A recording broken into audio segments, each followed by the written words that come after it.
come up.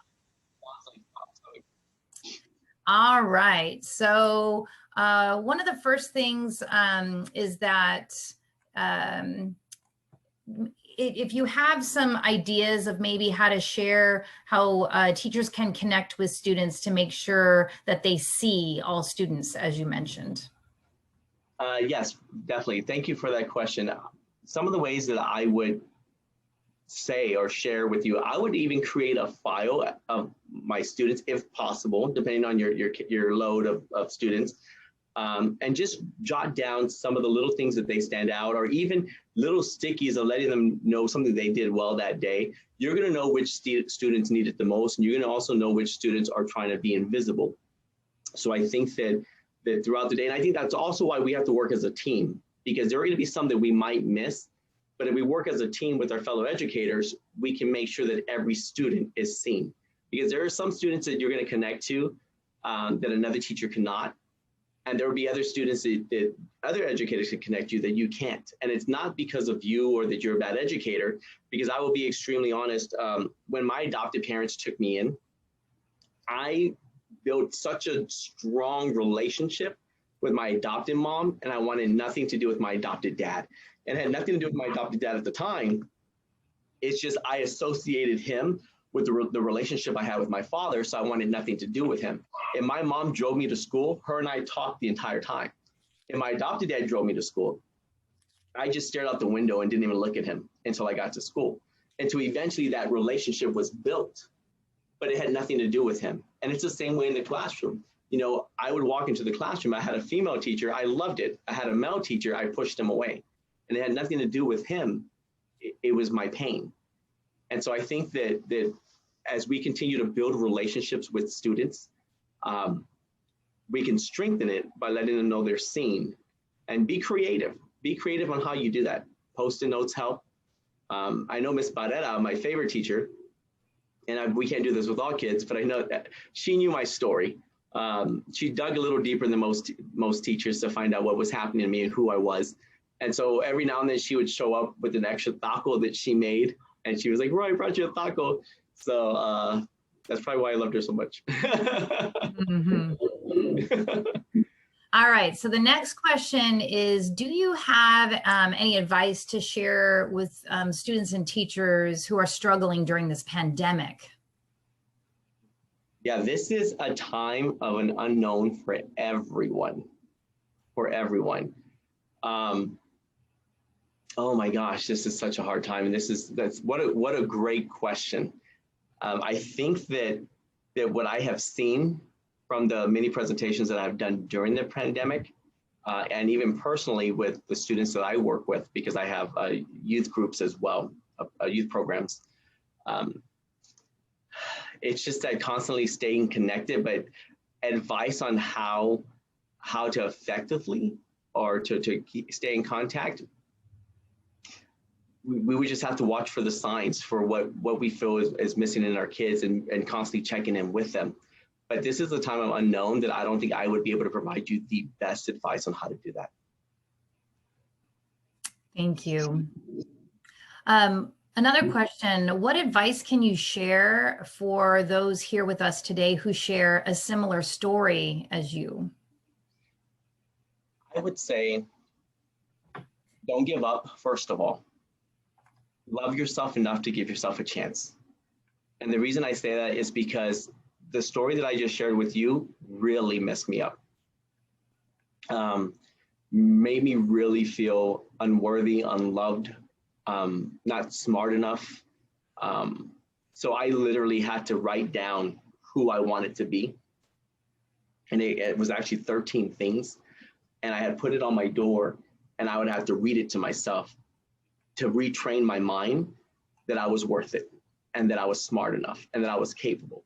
And every now and then, because I tell this story as much as I do, those demons come back up sometimes, and I have to rewrite it. And I have to continually tell myself, Roy, you got this. Roy, you can do this. And so I would say, don't give up on yourself. Love yourself enough to give yourself a chance.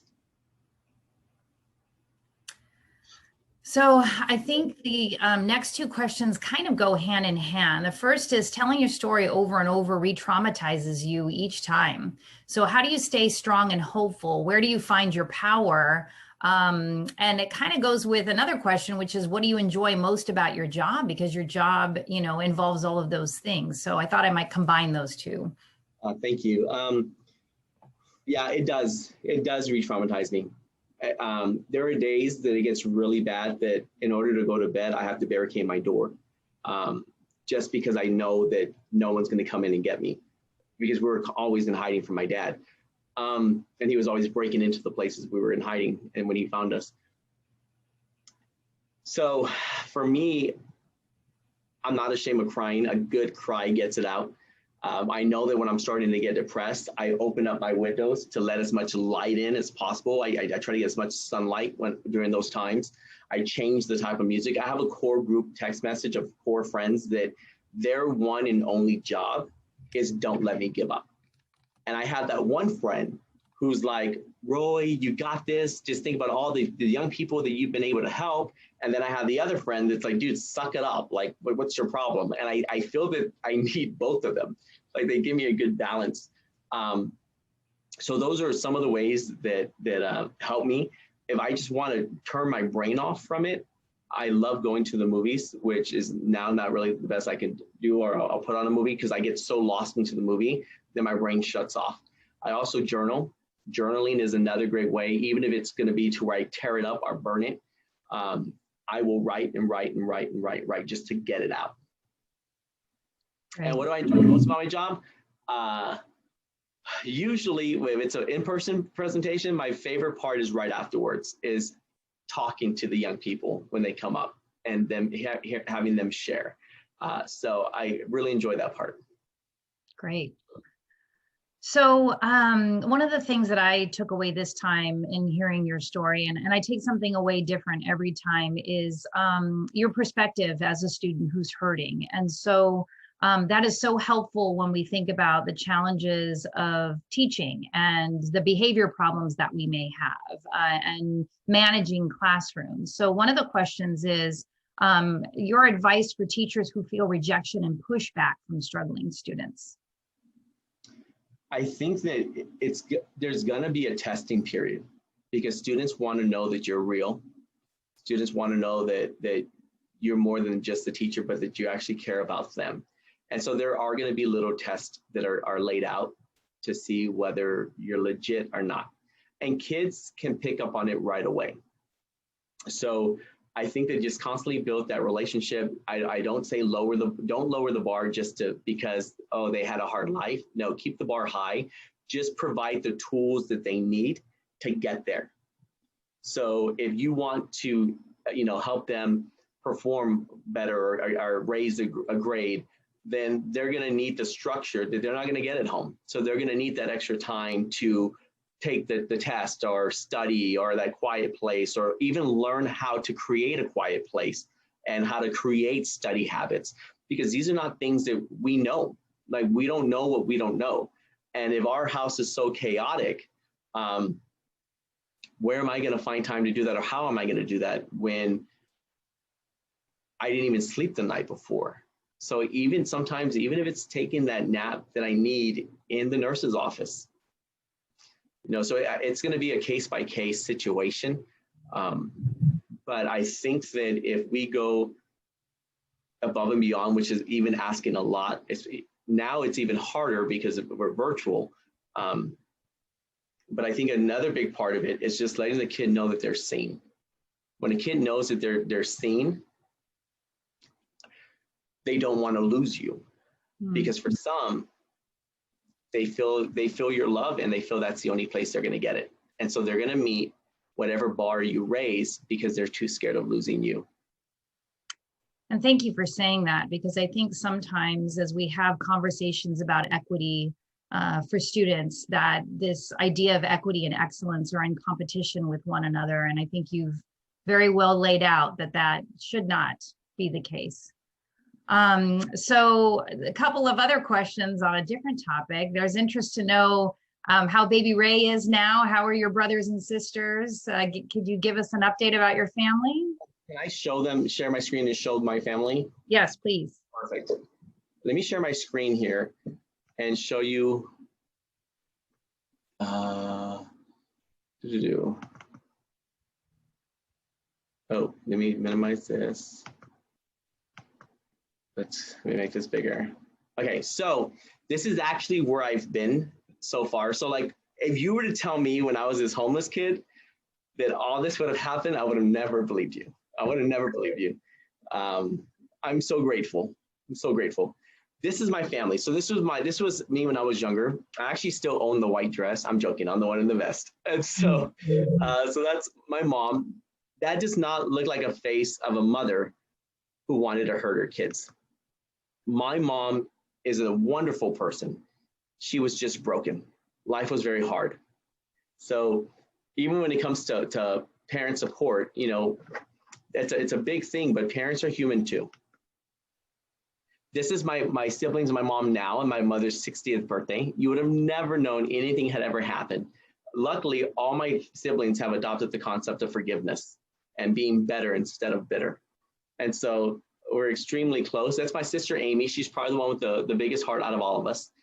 That was my niece, Mia. When I started this journey, my sister had Mia and she was 3 pounds, 1 ounce. And we were so scared that we were going to lose her. But thank God that she made it through.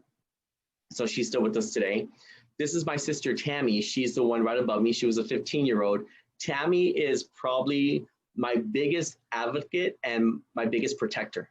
Tammy, no one can do anything to me because Tammy goes crazy to protect me. And so I'm grateful for my sister. Like if I need anything, I know that she has my back no matter what. She's probably the strongest one out of all of us too. My sister growing up was molested up into the age of 12 and became homeless at the age of 15. That is not a way to start life. And I would not blame my sister if she had chosen to be bitter, but what makes her amazing is that she chooses to be better. Tammy today is an advocate at the Rape Crisis Center as a hospital advocate. So any time of day or night, Tammy will go there with a young lady who has been sexually assaulted, and she will be with her through the entire process to make sure that she's not there alone. And I really think that that's amazing because I know that my sister has to relive her trauma every time she does that. So my sister is absolutely amazing. This is my 9-year-old, Danielle, and her partner that down there at the bottom, we call him. I'm joking. No, his name is Tommy. I love him. I always joke with him that he's never going to be good enough for my sister. But anyways, that's a whole other story. I love my baby sister. She just bought her first house a couple of years ago. And she says, you know, Roy, sometimes I take the girls and we park outside one of the homes that we were in hiding.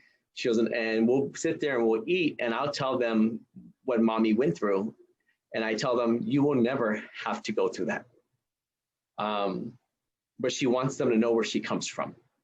So I think that's absolutely amazing. This is baby Ray. I made him a promise. You will go to middle school, you will go to high school, and you will go to college.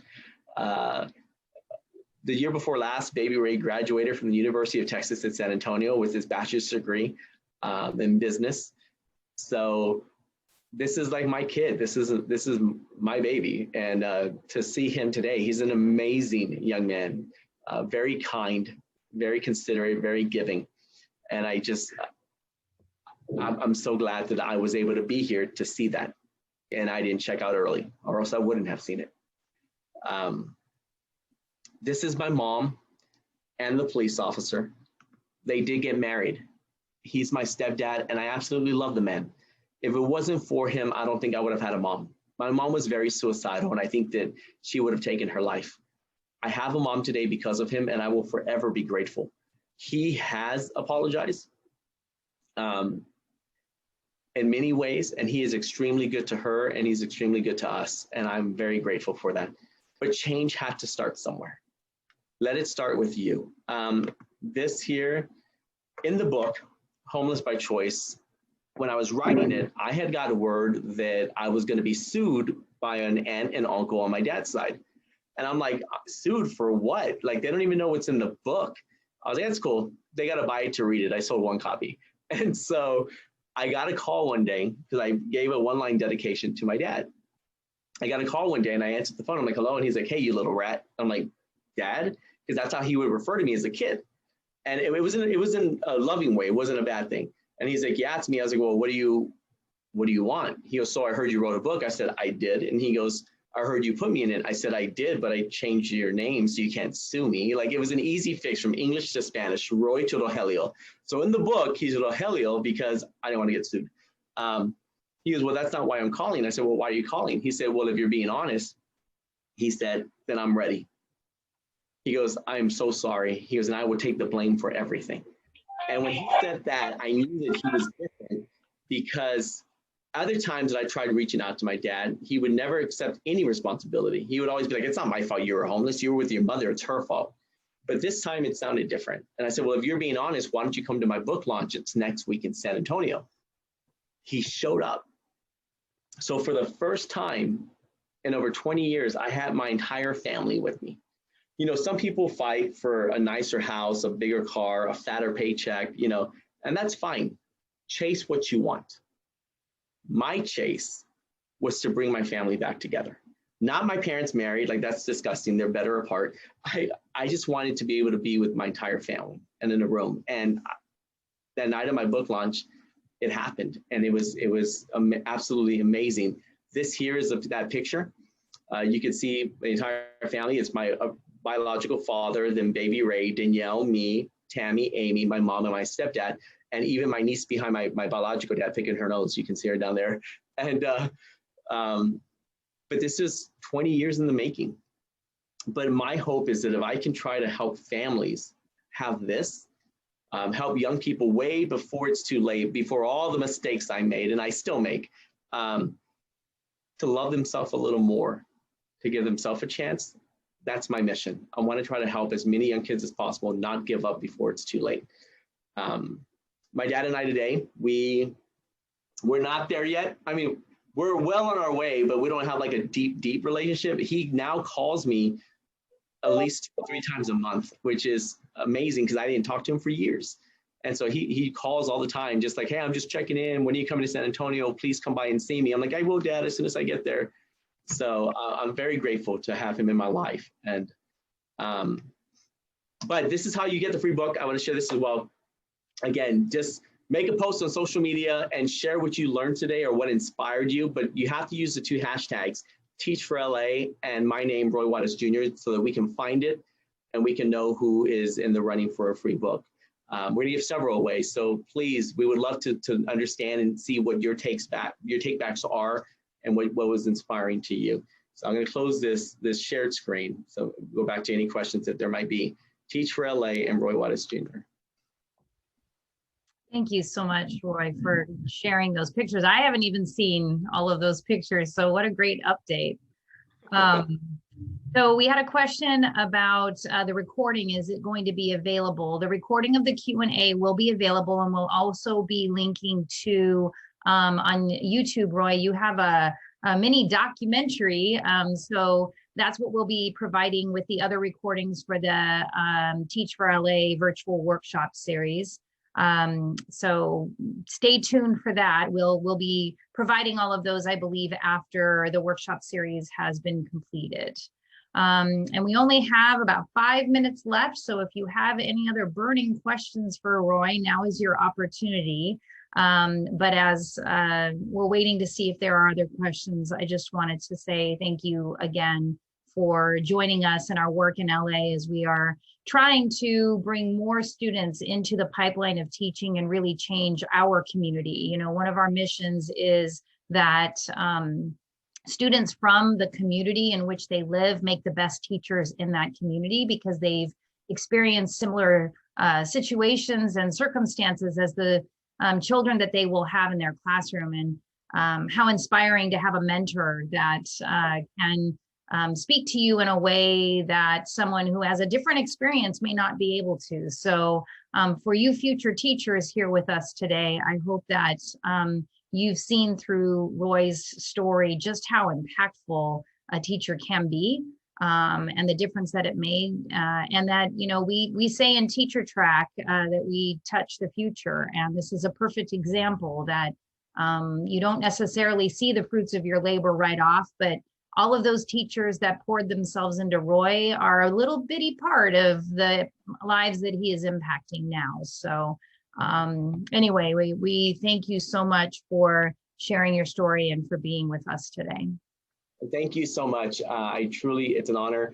I currently live in Dallas, Texas, but in February, I'm moving back to Los Angeles. So I'm super excited about that. So I'll be back soon, and I can't wait to the next time that we'll be able to be in person together, Ms. Colleen. So I'm so excited. Great. One question came in really, and it might be too big to answer, but you know, I think with trying to teach online, having students engage is always difficult, especially when not all can turn on their cameras. You know, and when you're a younger person, you don't always know what's best for you, and you're not fully participating. So there was a question if you have any advice about how to get them to log on and chat with us. How do you see that is there something that you could do as a teacher to get them to connect more in this virtual space? Just right off the top of my head, I would even consider creating like a small core group of student leaders, because they're going to probably be more apt to talk to their fellow students than to you right away.